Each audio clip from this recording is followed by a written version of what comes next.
The whispers of giant ape-like creatures lurking in the shadowed depths of ancient forests have always been dismissed as fanciful tales, campfire legends spun to thrill and chill.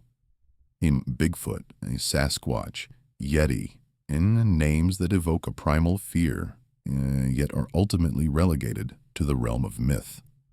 A comforting narrative for unexplained footprints and rustling leaves. But what if those whispers carried a truth far more profound?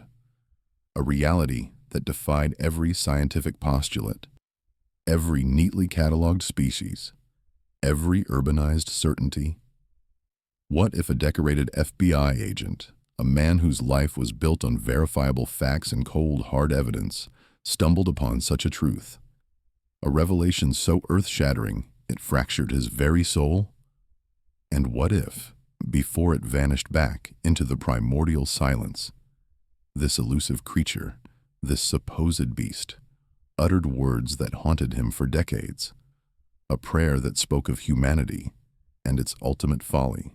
Agent David Miller was a man carved from granite, his mind a labyrinth of logic, his career a testament to unwavering skepticism. For 3 decades, he had navigated the murky waters of federal investigations, his sharp intellect and meticulous attention to detail earning him a reputation as one of the Bureau's most formidable assets. He dismantled criminal enterprises, diffused terrorist plots, and brought countless fugitives to justice. His peers often joked that Miller could find a needle in a haystack, then tell you its serial number and the name of the cow that provided the hay. He believed in what he could see, touch, and prove. Anomalies were merely puzzles waiting for a rational solution, and folklore was the byproduct of an overactive imagination coupled with insufficient data. Now, though, the granite had eroded into a quiet, haunted shell. Retired, Miller lived a reclusive life amidst the sprawling, untamed wilderness of rural Montana, a place he once scoffed at for its perceived lack of intellectual stimulation.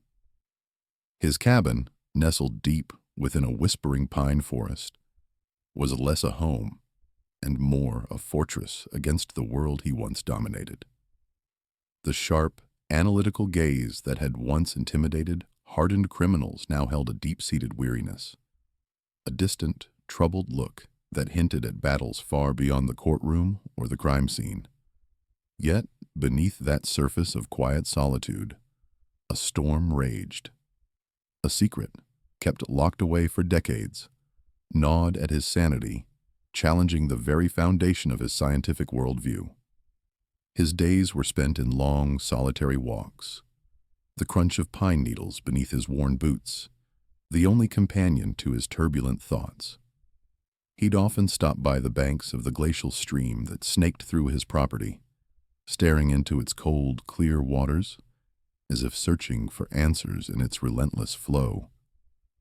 Every rustle in the undergrowth, every distant howl of a coyote, seemed to carry an echo of that unspeakable truth. He was a man tormented, not by guilt, but by the sheer, terrifying weight of knowledge he could neither share nor fully comprehend. The world, as he had understood it, had shattered into a million pieces the day he encountered the impossible, and he, David Miller, the man of facts, was left to painstakingly put together a new reality, one fraught with fear, awe, and a chilling sense of responsibility. The conflict within him was a silent, agonizing war. How could he, the embodiment of rational thought, reconcile the irrefutable evidence of his senses with the absolute impossibility of what he had witnessed? The logical part of his brain screamed for an explanation, a scientific classification, a verifiable proof. But the primal part, the part that had stood frozen in terror and then transfixed in disbelief, knew that some truths transcended the boundaries of human understanding. He had seen something that shouldn't exist, heard something that couldn't be real, and now, years later, The weight of that experience threatened to crush him. He carried not just a memory, but a burden.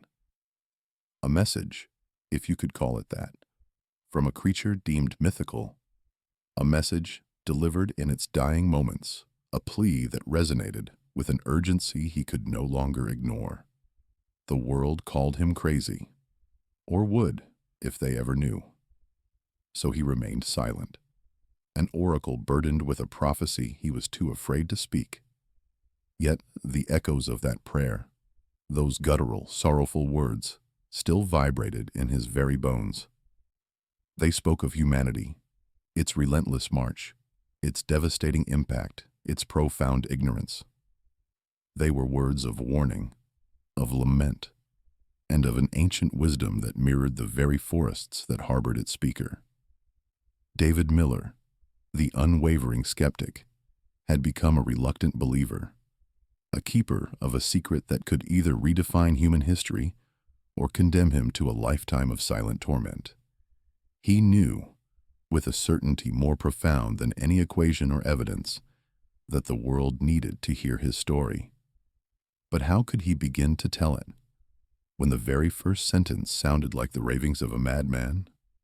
This was not just a case. This was an unraveling of reality, a journey into the heart of the unknown, and a confrontation with a truth so incredible it could only be whispered. To fully grasp the magnitude of Agent Miller's extraordinary revelation, to understand the chilling truth behind the legend of Bigfoot, and to hear the astonishing words that still echo in his mind, you'll need to stay with us. Subscribe to our channel now and join us as we delve deeper into this incredible, untold story, uncovering the layers of skepticism, fear, and profound discovery that forever changed one FBI agent's life. We will piece together the puzzle of his past, step by step, scene by scene, until the full, astonishing narrative of his encounter with the impossible is laid bare. David Miller's early career with the Federal Bureau of Investigation was a testament to his unyielding dedication to objective truth. He thrived in environments where facts reigned supreme, where logical deductions solved the most intricate puzzles. Folklore, urban legends, and unsubstantiated whispers were anathema to his meticulously ordered mind. He prided himself on his ability to strip away layers of conjecture, revealing the cold, hard reality underneath. So, when the assignment came through for a missing persons case, deep within the remote, mist-shrouded forests of the Pacific Northwest, a region notorious for its Bigfoot sightings, Miller met it with a familiar, almost automatic disdain. The locals, he knew, were prone to wild tales, their isolation fostering a rich ground for myth-making. He saw it as just another routine investigation, albeit in a less civilized locale than he was accustomed to. The official report detailed the disappearance of a solo hiker, a seasoned outdoorsman who had vanished without a trace from a well-marked trail. Miller's superiors, aware of the regional superstitions, had chosen him precisely for his unwavering skepticism, hoping he would bring a rational, no-nonsense approach to what could easily devolve into sensationalism.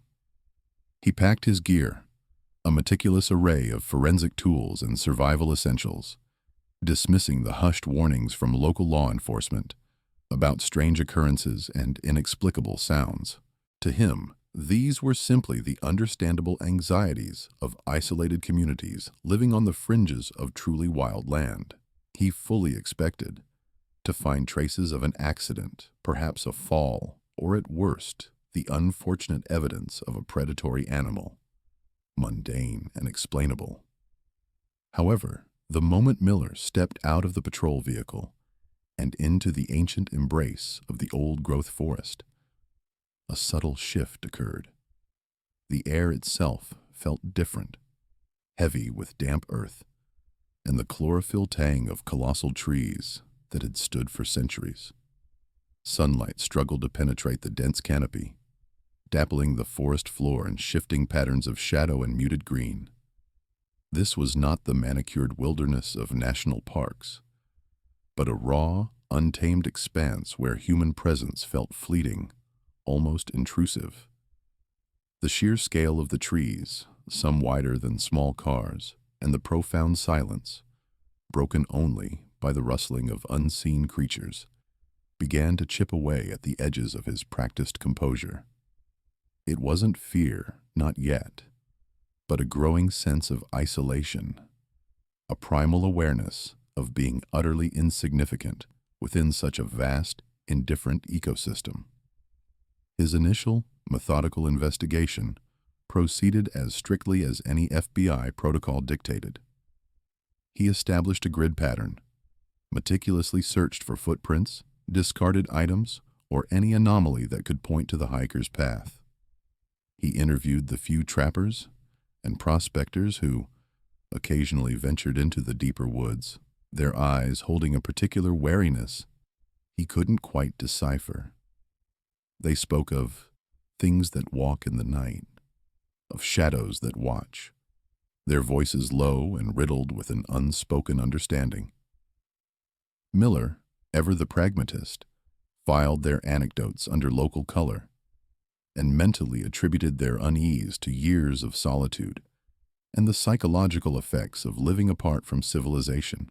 Yet, even his scientific rigor couldn't entirely dismiss the unsettling events that began to accumulate. The tracks were the first real challenge to his rationalizations. Not the clear boot prints of the missing hiker, but often vague, excessively large impressions, sometimes found near water sources or along game trails. He attributed them to large bears, perhaps an unusually heavy specimen, despite his trained eye noting a distinct lack of claw marks and a strangely human-like stride in some of the deeper depressions. Then came the sounds, not the familiar cries of birds or the rustle of deer, but an unnervingly deep, guttural vocalization that seemed to emanate from the very heart of the forest, echoing between the colossal trunks. It was a sound that instinctively raised the hairs on his neck, a sound too powerful and resonant to be any known animal he could identify. He tried to rationalize it as the wind, or perhaps distant thunder, but the rhythmic nature of some of these vocalizations defied such simple explanations. The growing sense of being watched, an almost tangible weight on his shoulders, became another persistent anomaly. Every snapped twig, every sudden movement in the underbrush seemed imbued with a silent, unseen presence. He would spin around, weapon drawn, only to find nothing but the endless expanse of trees. He told himself it was the psychological toll of isolation, the subconscious anxieties of an unsupported belief system trying to impose itself. He doubled down on his logical deductions, his scientific method. He took soil samples, photographs, and meticulously logged every detail, clinging to the familiar framework of his training. He refused to entertain the local superstitions, seeing them as fear-induced delusions, a primitive response to the overwhelming majesty and mystery of the wild.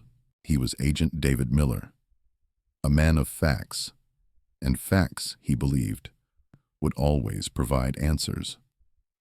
But in the deepening gloom of that ancient forest, the answers felt increasingly elusive, hidden behind a veil of something far older and more profound than any criminal mind he had ever encountered.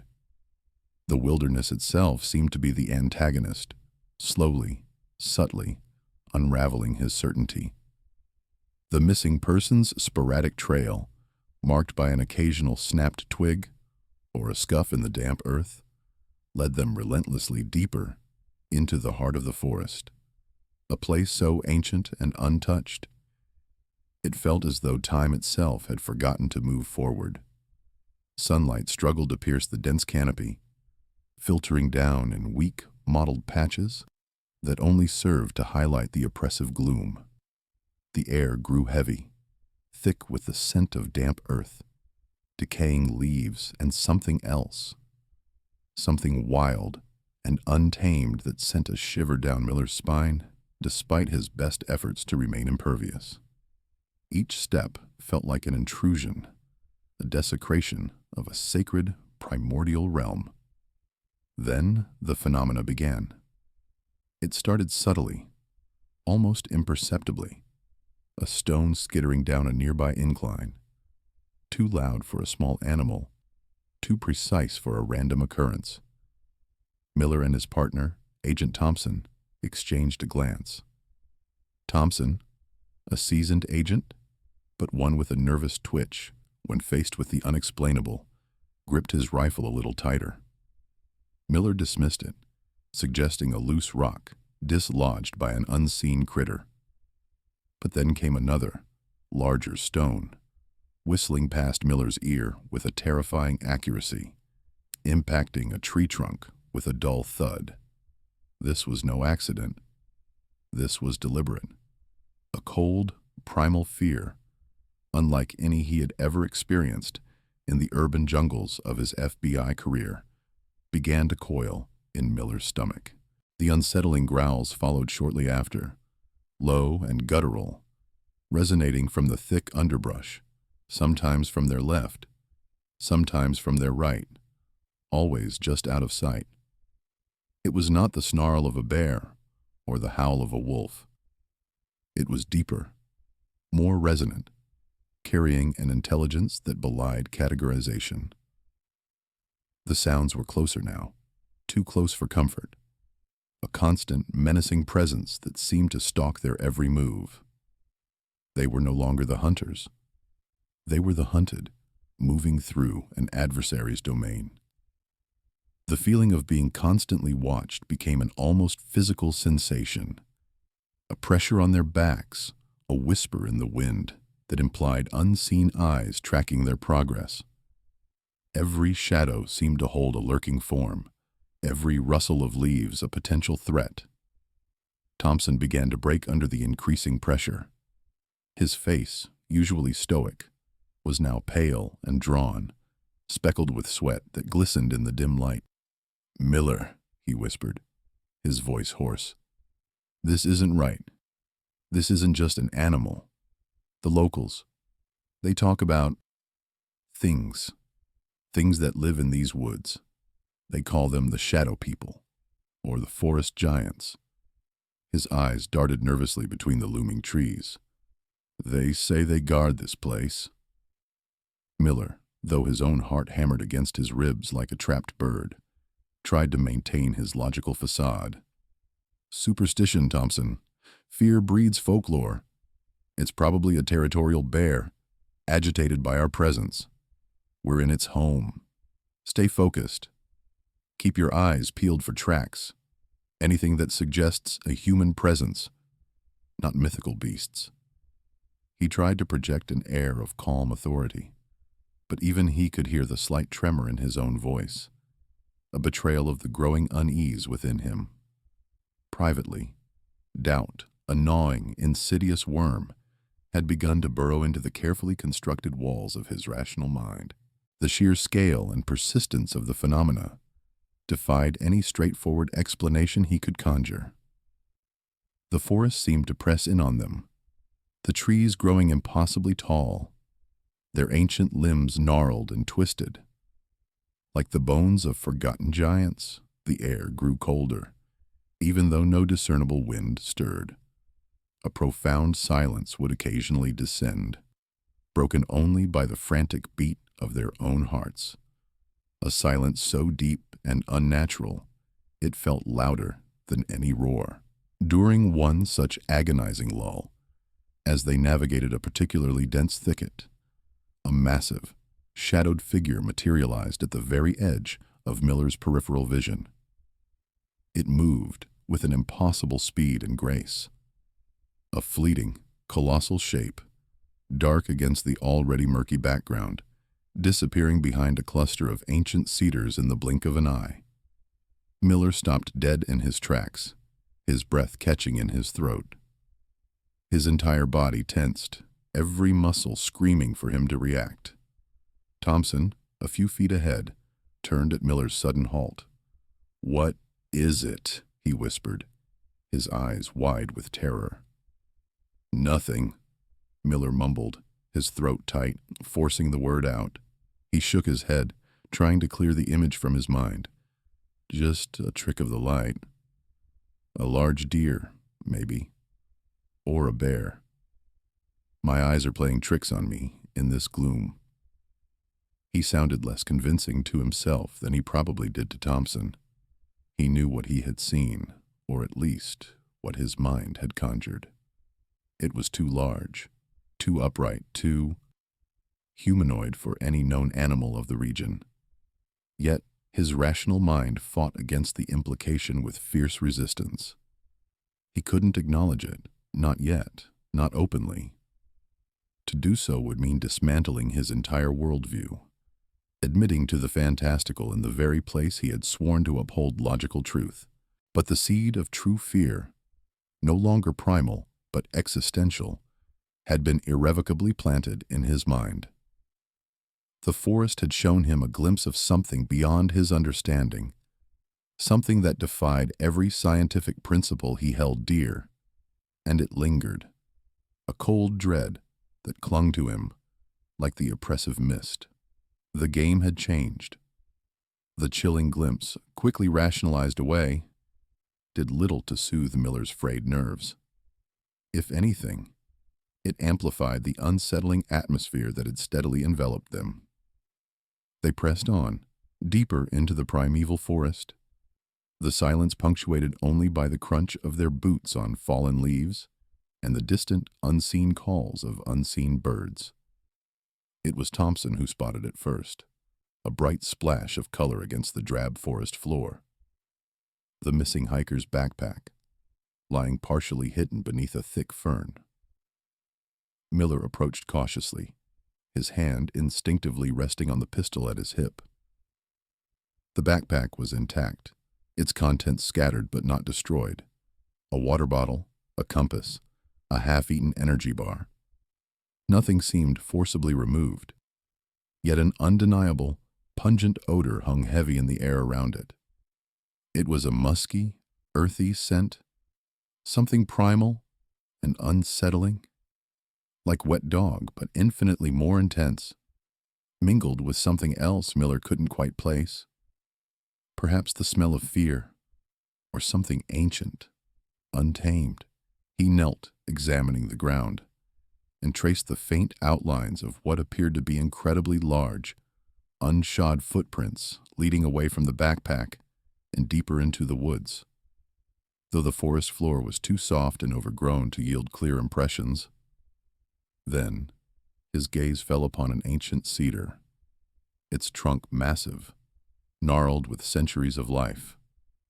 Etched deeply into its bark were strange symbols, not like any human script Miller had ever seen.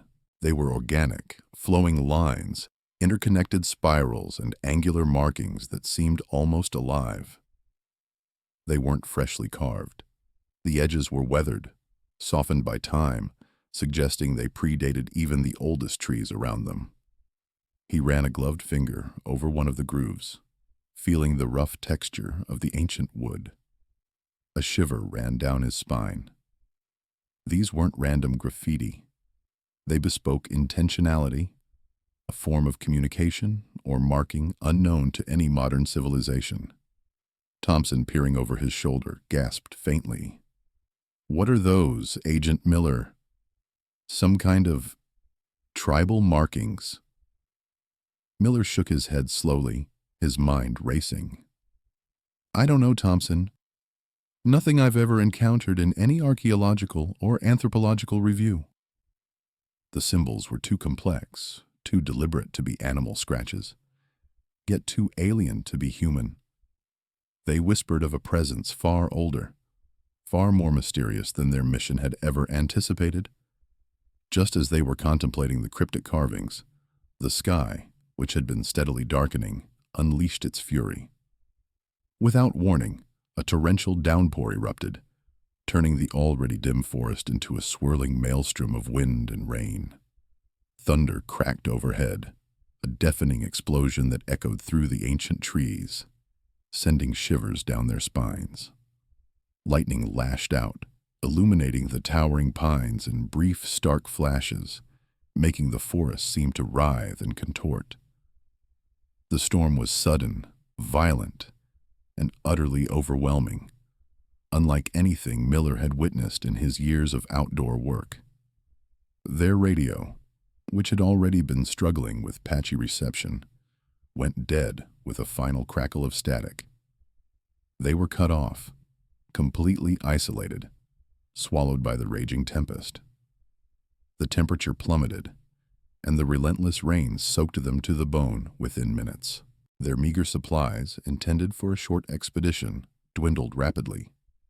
The carefully packed provisions became soggy, the protective gear woefully insufficient against the ferocious onslaught. Every rustle of leaves, every creak of a branch, sounded like a monstrous presence in the wind-whipped chaos.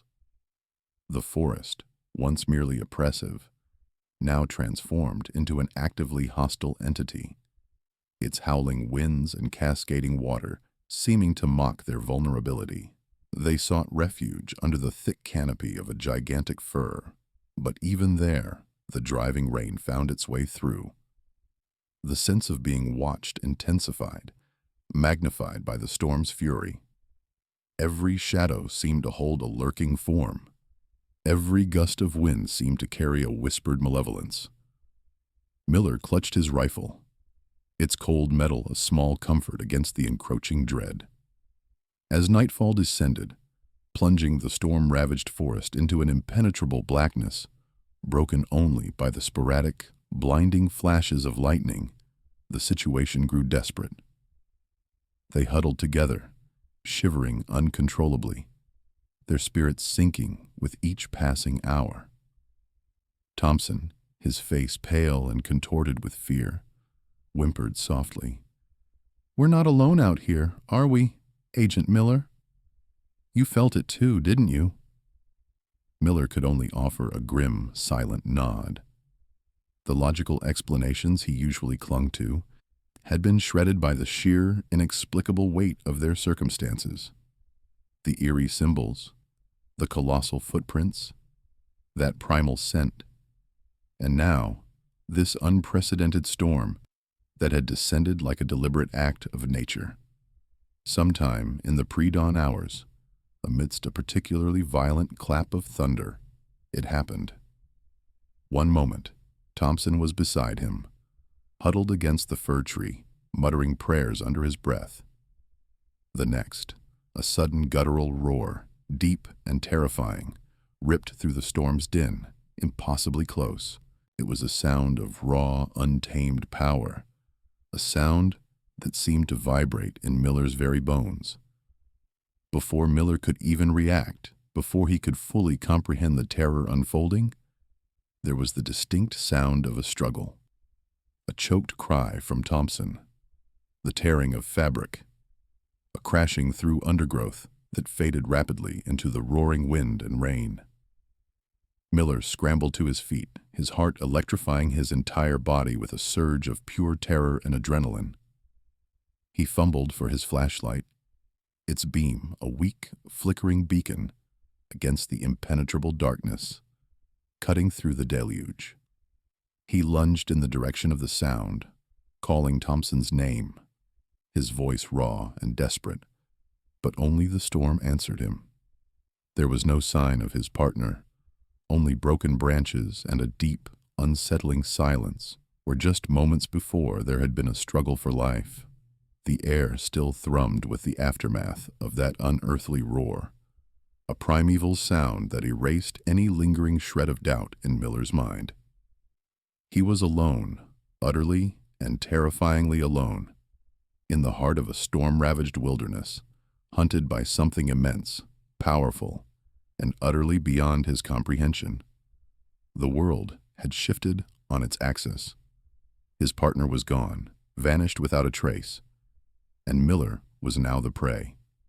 The seed of fear, planted hours ago, had blossomed into a full-blown, paralyzing terror. He was no longer an investigator. He was a survivor, and his chances seemed impossibly slim. The chilling roar that had ripped through the storm-lashed forest, echoing the violent struggle that ended Thompson's life, still reverberated in Miller's ears, a primal symphony of terror. He was alone, utterly alone, in a wilderness that had transformed from a challenging assignment into a living, breathing nightmare. Rain lashed down, a relentless, icy assault that plastered his clothes to his skin and obscured his vision, turning the dense foliage into a swirling vortex of indistinct shapes. Every rustle of leaves, every crack of a twig underfoot, sent a jolt of pure adrenaline through him.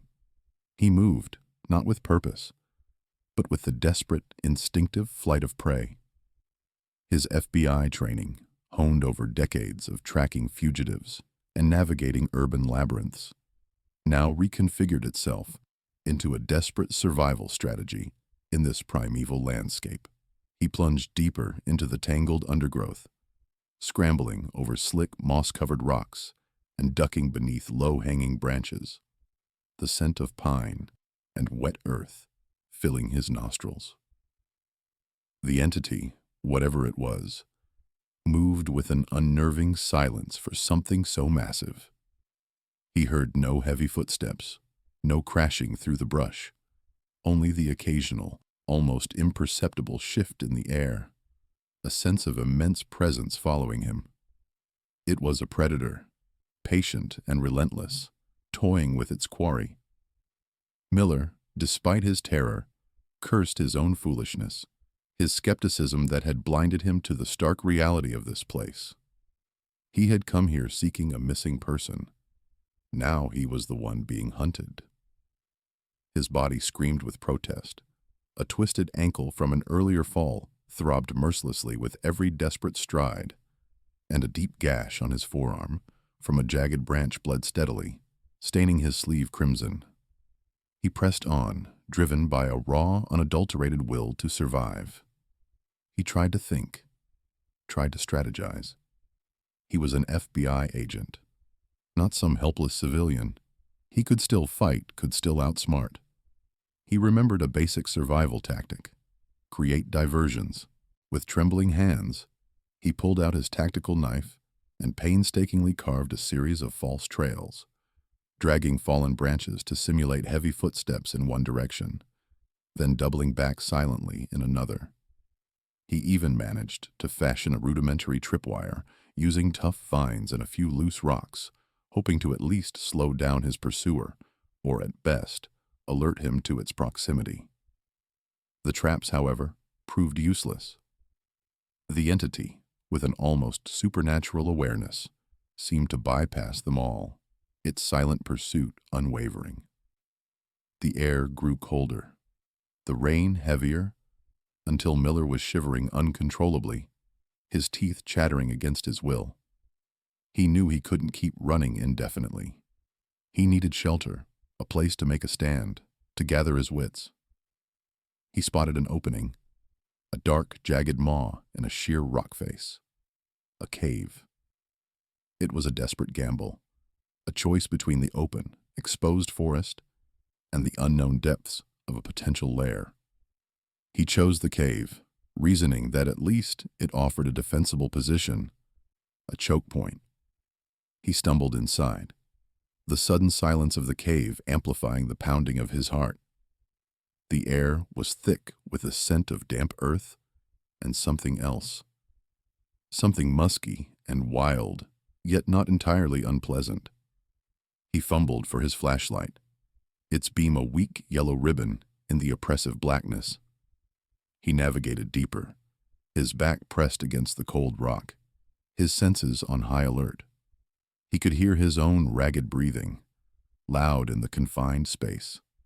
He drew his service pistol, the cold steel a familiar comfort in his sweat-slicked palm. 2 magazines remained. He had few bullets, but he would use every single one if he had to. He would not go down without a fight. Suddenly, a massive shadow detached itself from the deeper recesses of the cave. It rose, towering over him. a hulking, shaggy form that filled the small space with its sheer presence. Miller's breath hitched in his throat. It was larger than he had ever imagined, a monstrous silhouette against the faint natural light filtering from the cave entrance. He raised his pistol, his hand shaking violently, the front sight wavering wildly. "Stay back," he croaked, his voice a pathetic squeak against the cavern's booming echo. The creature did not respond with aggression, not in the way he expected. It took a single, deliberate step forward, its head tilted slightly. Then, with a speed that defied its immense size, it moved. Not a charge, but a fluid, almost graceful sweep of a colossal arm. The pistol was plucked from Miller's hand with such surprising ease, such delicate precision, that he barely registered its absence before it clattered harmlessly against the cave floor a few feet away. He was disarmed, utterly vulnerable. He cowered, bracing for the inevitable, for the crushing blow that would end his life. But it never came. Instead, the creature simply stood there, observing him. Its eyes, deep-set and dark, held an astonishing depth. They were not the wild, unthinking eyes of a beast, but intelligent, almost mournful. A profound awe, a sensation unlike anything he had ever experienced, began to displace his terror. This was not merely an animal. This was something else entirely. The raw, primal fear began to recede, replaced by a bewildering mix of wonder and a chilling, undeniable recognition. He was looking into eyes that held centuries of unspoken wisdom, eyes that seemed to gaze not just at him, but through him, into the very core of his being. The creature's presence was overwhelming, yet strangely serene. He had been so wrong about everything. The unrelenting downpour had transformed the forest floor into a treacherous, sucking bog, every step a struggle against the grasping mud. Miller, bruised, battered, and beyond exhausted, had finally stumbled into what appeared to be a shallow cave. More, an overhang of rock than a true cavern, offering some meager shelter from the deluge. His gun, miraculously still clutched in his hand, felt heavy and useless, a child's toy against the raw, unfathomable power he had just encountered. He expected a swift, brutal end, a final, terrifying confrontation with the creature that had so easily disarmed him and pursued him through the night. But what he witnessed inside the cave, illuminated by the faint, flickering light of a moss-covered bioluminescent fungus, froze him in a new kind of terror. A terror born not of physical threat, but of shattered reality. The creature that had cornered him, the towering, fur-covered being, with eyes that held an ancient, mournful intelligence, was not alone. Deeper within the cave, a small family group huddled. There was a female, smaller but still immense, cradling a younger, still furrier creature, a juvenile perhaps, and then the revelation that truly buckled Miller's knees and stole the air from his lungs. They were not merely grunting beasts, instinct-driven animals. They were engaged in a ritual, a quiet, guttural chanting that resonated deep in Miller's bones, a melody woven from sorrow and reverence. It sounded like prayer. Miller watched, transfixed, as the adult Bigfoot, the one that had disarmed him, knelt before an even older, more massive creature, clearly the elder of the group, which lay prone, its chest rising and falling with agonizing slowness. The air in the cave, thick with the scent of wet earth and something musky and unknown, hummed with an almost palpable energy. The guttural sounds, at first indistinguishable, save for their profound mournfulness, began to coalesce in Miller's trained ear.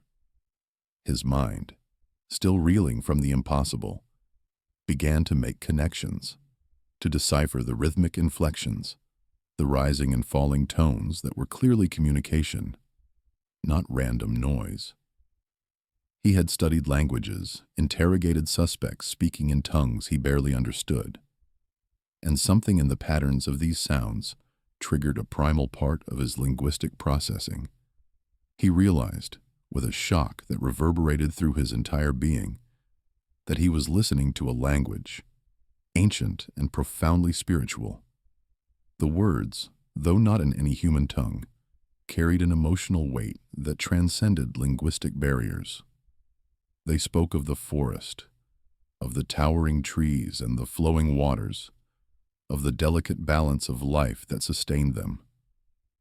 And then, a deeper, more agonizing current within the prayer emerged. It was a lament, a profound sorrow, and fear regarding humanity's destructive footprint on their sacred lands. The guttural sounds, now infused with unmistakable anguish, articulated a chilling warning: the relentless clear-cutting, the poisoning of rivers, the insatiable hunger for progress that tore at the very fabric of their world. These were not the words of mere animals. They were the desperate pleas of sentient beings, of guardians of the wilderness, witnessing its slow, agonizing demise. The prayer was a tapestry woven with threads of balance, a desperate plea for understanding, and a longing for the peace that was steadily being eroded. As Miller continued to listen, his initial terror slowly gave way to an overwhelming sense of shame, and then a profound empathy. The elder Bigfoot, the one they were praying over, was gravely wounded. A deep gash marred its flank, festering and oozing, clearly a wound inflicted by something sharp and unnatural. It was likely from a trap, or perhaps a careless human hunter. As the chanting reached a crescendo of sorrow, the dying elder stirred. Its massive head, adorned with matted fur and ancient wisdom etched into its features, slowly turned. Its eyes, deep pools of dark intelligence, fixed on Miller. In that moment, an unspoken connection forged between them. There were no words, yet the message was clearer than any human speech. The elder Bigfoot, with immense effort, raised a colossal hand, not in aggression, but in a gesture that seemed to encompass both warning and a plea. Its gaze conveyed centuries of observation, of quiet suffering, of patient waiting for humanity to awaken. Its eyes held a deep, unshakable sorrow, a mournfulness that spoke of witnessing countless acts of desecration, of watching their home shrink and sicken under the relentless assault of human industry. Then, a final, heart-wrenching sound escaped the elder's lips, a sound that was a whimper, a sigh, and a warning all in one.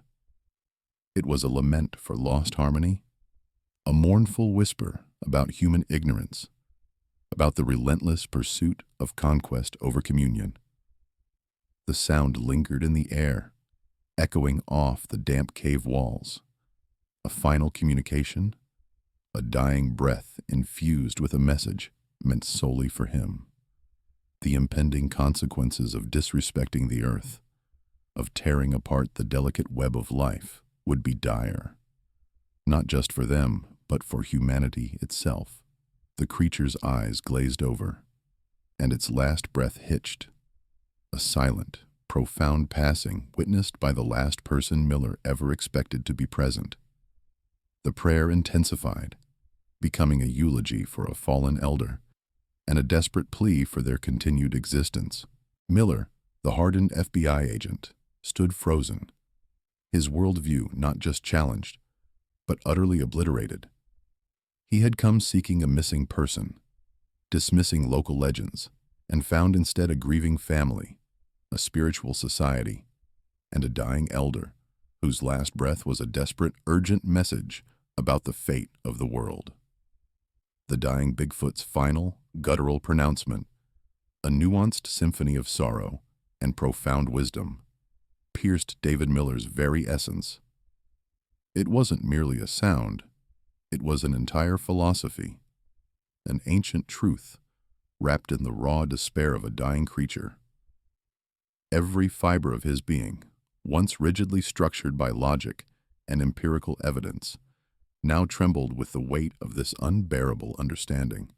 The creature's gaze, that final lingering look, had seared into his soul the undeniable reality of its pain, its deep spiritual connection to the ravaged earth, and its clear, terrifying comprehension of humanity's self-destructive trajectory.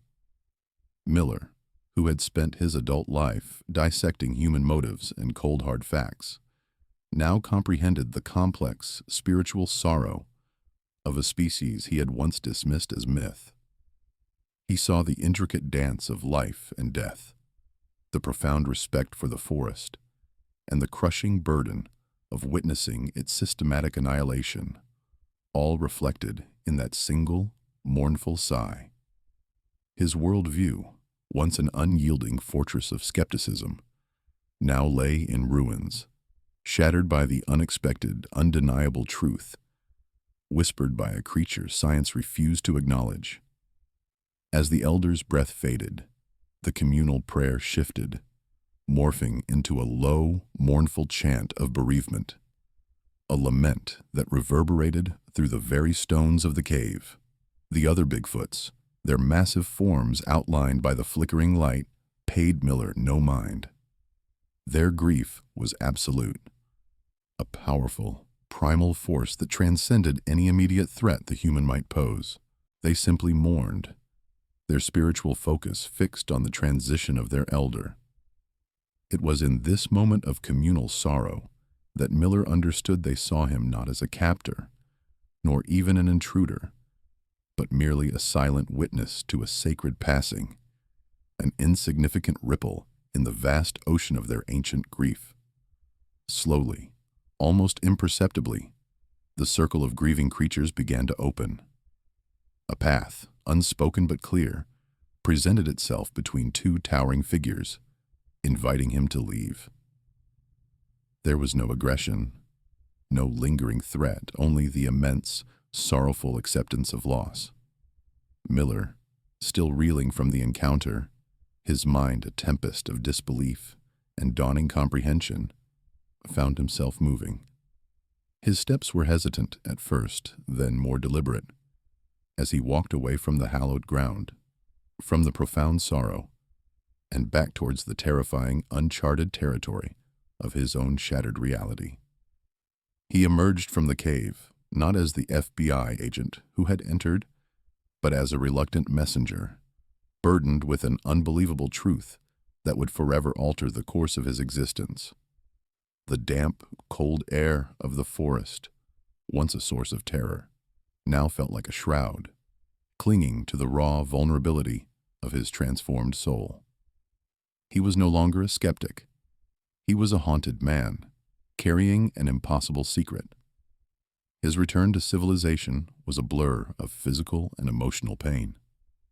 The injuries he had sustained during his pursuit and capture, though superficial compared to the psychological wounds, required immediate attention.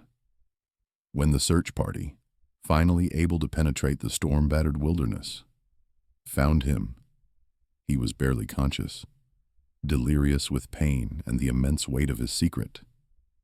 He knew, with absolute certainty, that he could not, would not, reveal the truth of his encounter. Who would believe him? An FBI agent, a man of logic and facts, claiming to have witnessed a spiritual Bigfoot ceremony and received a dying message about humanity's destructive path? He would be ridiculed, institutionalized, his career, his very sanity, obliterated. The institutional memory of the FBI had no room for mythical beasts delivering ecological warnings. So, he fabricated. With the meticulous precision that had defined his career, he wove a believable tapestry of lies. He spoke of a rogue grizzly, exceptionally large and aggressive, that had ambushed him and his partner, dragging the latter into the depths of the forest. He described a desperate struggle, his own narrow escape, and the lingering trauma of witnessing his partner's violent end. The cryptic symbols he'd found, dismissed as ancient Native American rock carvings, perhaps animal scratches, easily rationalized away by the forensics team. The profound scent of primal power, attributed to the lingering odor of the supposed grizzly. The unearthly roar that preceded his partner's disappearance. An overactive imagination fueled by fear and adrenaline, he claimed. His injuries, though severe, were consistent with a brutal animal attack. The absence of his partner's body, while unfortunate, was explained by the sheer power of the alleged bear and the vast, impenetrable nature of the wilderness. The FBI, relieved to have a coherent, if tragic, explanation for a baffling case, accepted his narrative. They weren't looking for cryptids. They were looking for facts that fit their bureaucratic framework. The official report concluded, with tragic accident likely caused by a large, aggressive predator. A neat, tidy package that allowed them to close the file and move on. Miller's partner was mourned, a hero felled by the unforgiving wild, and Miller himself was lauded for his bravery, even as he privately choked on the bitter irony of it all. He had sacrificed his integrity, his unwavering commitment to truth, to protect an unbelievable secret that now burned within him like a brand. He couldn't speak of the prayer, of the spiritual depth, of the dying elder's profound message. He had traded one form of truth for another, enduring the silent torment of knowing the real story, a story too incredible, too paradigm-shattering for the world he inhabited. The agent who once sought to expose hidden truths was now consumed by one he could never reveal, forced to live a double life, haunted by the memory of intelligent, mournful eyes, and a final, heart-wrenching lament for a world teetering on the brink. Decades later, the weight of that untold truth became a crushing burden, one that Agent David Miller, now a man etched with the lines of time and sorrow, could no longer bear in solitude. The rustle of Montana's dry leaves, the lonely howl of the wind across vast plains, all seemed to whisper the dying Bigfoot's prayer, its urgent message reverberating in the quiet chambers of his memory. He sat in his worn armchair, the fire crackling softly in the hearth, illuminating the aged photographs tacked haphazardly to a corkboard. A young, confident FBI agent, a faded picture of his long-lost partner, and a blur in the background that, to his mind's eye, could almost be the shadow of a towering figure. The time had come, not for accolades, not for vindication, but as a final, sacred act of respect to the spiritual beings who had granted him passage from their sacred space. He felt an undeniable, almost spiritual obligation to finally articulate the warning that still echoed in his mind. A warning from the wild, from the ancient guardians of the earth, about humanity's relentless, destructive path. He began to speak, his voice raspy with years of silence and unshed tears, recounting the impossible events not as a fantastical tale, but as a solemn testimony. He described the guttural sounds, the ancient cadence of their worship, and how, in that moment of profound connection, he had somehow understood their prayer. It was a lament, he explained, for the desecration of the sacred forests, for the poisoned waters, and for the relentless encroachment of human industry that tore at the very fabric of their existence. Their words, resonating with a primeval wisdom, spoke of balance, of the delicate interconnectedness of all life, and of humanity's chilling disregard for this truth. The dying elder, he continued, had communicated not just pain, but an almost prophetic vision of impending ecological catastrophe, a direct consequence of human hubris. Its final, pained utterance a sound hauntingly similar to a mournful sigh, had been a direct plea for him to understand that the earth was a living entity, not a resource to be plundered without consequence. The words hadn't been spoken in English or any human tongue he knew, but they had been etched directly onto his soul, a universal language of suffering, wisdom, and profound environmental stewardship. This encounter, he emphasized, had irrevocably reshaped his entire understanding of intelligence, of spirituality, and of humanity's true place within the vast tapestry of the natural world. He had walked into that forest a man of rigid logic, a product of a society that valued tangible proof above all else, and had emerged an unwitting witness to a profound spiritual truth. The Bigfoots were not merely elusive creatures of folklore. They were intelligent, sentient beings with a complex social structure and a deep, abiding connection to the earth that humanity had long since forgotten. Their prayer, as he referred to it, wasn't a plea to some distant deity, but a direct communication with the very spirit of the forest, a call for harmony and reverence. It showed him that wisdom wasn't exclusive to human intellect, and that the spiritual realm extended far beyond the confines of organized religion. He felt a profound sense of responsibility to share the wisdom he had received, to break the silence that had protected him, but silenced their message for so long. He knew many would dismiss his words as the ramblings of an old man, perhaps even attribute them to a breakdown, but he no longer cared. The truth, however inconvenient or unbelievable, had to be spoken. The poignant ending of his tale hung in the air, a silent testament to the secrets hidden in the ancient forests and the profound cost of human progress. He had borne this burden for decades, the spectral words of a dying giant echoing through his dreams. He concluded with a quiet plea, not for belief, but for consideration, for a moment of introspection into humanity's relationship with the natural world. He urged listeners to look beyond the surface, to question the narratives they were fed, and to consider that perhaps, in our relentless pursuit of dominance, we had lost something vital, something that these hidden guardians of the earth still understood. His story was a vivid, unsettling reminder that the world held mysteries far greater and more sacred than conventional science or human understanding acknowledged. It was a call to listen to the whispers of the wild, to heed the ancient warnings before it was too late. He had delivered his message. The burden, finally, was lifted. But the echoes of that prayer, a lament and a warning, would forever resonate. Reflecting on his journey from unwavering skepticism to reluctant messenger, Miller understood that his encounter wasn't just a personal ordeal, but a shared responsibility. The wisdom bestowed upon him wasn't an isolated event, but a universal truth about the delicate balance of life, a truth humanity desperately needed to reclaim.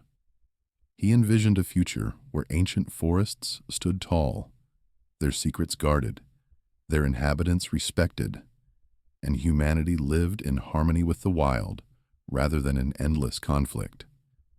His voice, though frail, carried the weight of that vision, a legacy passed down through a dying creature's final, mournful breath. Please share your thoughts on Agent Miller's extraordinary revelation in the comments below. What do you make of the Bigfoot's prayer and its prophetic warning? And if you're hungry for more intriguing tales of the unknown, don't forget to subscribe to our channel and explore our other videos on unexplained phenomena. Perhaps there are more secrets waiting to be unearthed, more wisdom patiently waiting to be heard.